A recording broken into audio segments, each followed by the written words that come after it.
Why should the black man in America concern himself, since we've been away from the African continent for 400 years, 300 or 400 years? Why should we concern ourselves? What impact does what happened to them have upon us? Number one, first you have to realize that up until 1959, Africa was dominated by the colonial powers, and by the colonial powers of Europe having complete control over Africa, they projected the image of Africa negatively. They projected Africa always in a negative light. Jungles, savages, cannibals, nothing civilized. And naturally, it was so negative until it was negative to you and me. And you and I began to hate it. We didn't want anybody to tell us anything about Africa, and much less call us an African. And in hating Africa and hating the African, we ended up even hating ourselves without even realizing it. Because you can't hate the roots of a tree and not hate the tree. You can't hate your origin and not end up hating yourself. You can't hate Africa and not hate yourself. And you show me one of these people over here who have been thoroughly brainwashed, who has a negative attitude toward Africa, and I'll show you one that has a negative attitude toward himself. You can't have a negative attitude toward yourself, a positive attitude toward yourself, and a negative attitude toward Africa at the same time. To the same degree that your attitude, that your understanding of an attitude toward Africa becomes positive, you'll find that your understanding of and your attitude toward yourself will also become positive. And this is what the white man knows. So they very skillfully made you and me hate our African identity, our African characteristics. And you know yourself that we have been a people who hated our African characteristics. We hated our hair. We hated the shape of our nose. We wanted one of those long, dog-like noses, you know. Yeah. We hated the color of our skin. Hated the blood of Africa that was in our veins. And in hating our features and our skin and our blood, why we had to end up hating ourselves. And we hated ourselves. Our color became to us a chain. We felt that it was holding us back. Our color became to us like a prison, which we felt was keeping us confined, not letting us go this way or that way.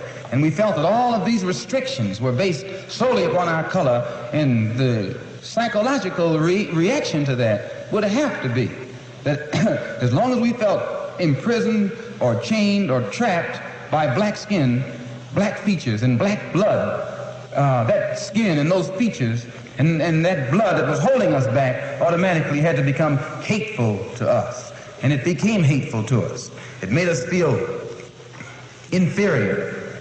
It made us feel inadequate. It made us feel helpless. And when we fell victim to this feeling of inadequacy or inferiority or helplessness, we turned to somebody else to show us the way. We didn't have confidence in another black man to show us the way, or black people to show us the way. In those days, we didn't. We didn't think a black man could do anything but play some horn, you know, some sound, and make you happy with some songs, and in that way. But in serious things, where our food, clothing, and shelter was concerned, and our education was concerned, we turned to the man. We never thought in terms of bringing these things into existence for ourselves. We never thought in terms of doing things for ourselves because we felt helpless. And what made us feel helpless was our hatred for ourselves. One of the things that made the Black Muslim movement grow was its emphasis upon things African. This was the secret to the growth of the Black Muslim movement. African blood, African origin, African culture, African ties. And you'd be surprised. We discovered that deep within the subconscious of the black man in this country, he's still more African than he is American. He thinks that he's more American than African because the man is jiving him and the man is brainwashing him every day, telling him, you're an American, you're an American. Man, how could you think you're an American and you haven't ever had any kind of American treat over here? You have never. 10 men can be sitting at a table eating, you know, dining. And I can come and sit down where they're dining. They're dining. I got a plate in front of me, but nothing is on it. Because all of us are sitting at the same table, are all of us diners? I'm not a diner until you let me dine.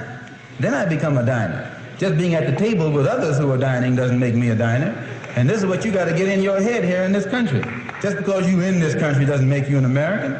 And no, you got to go farther than that before you can become an American. You got to enjoy the fruits of Americanism. And you haven't enjoyed those fruits. You've enjoyed the thorns. You've enjoyed the thistles, but you have not enjoyed the fruits. No, sir. So I point these things out, brothers and sisters, so that you and I will know the importance in 1965 of being in complete unity with each other, harmony with each other, and not letting the man maneuver us into fighting one another.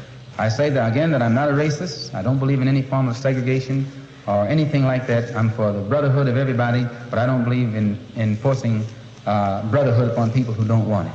As long as we practice brotherhood among ourselves, and then others who want to practice brotherhood with us, we practice it with them also. We're for that. But I don't think that we should run around trying to love somebody who doesn't love us. Thank you.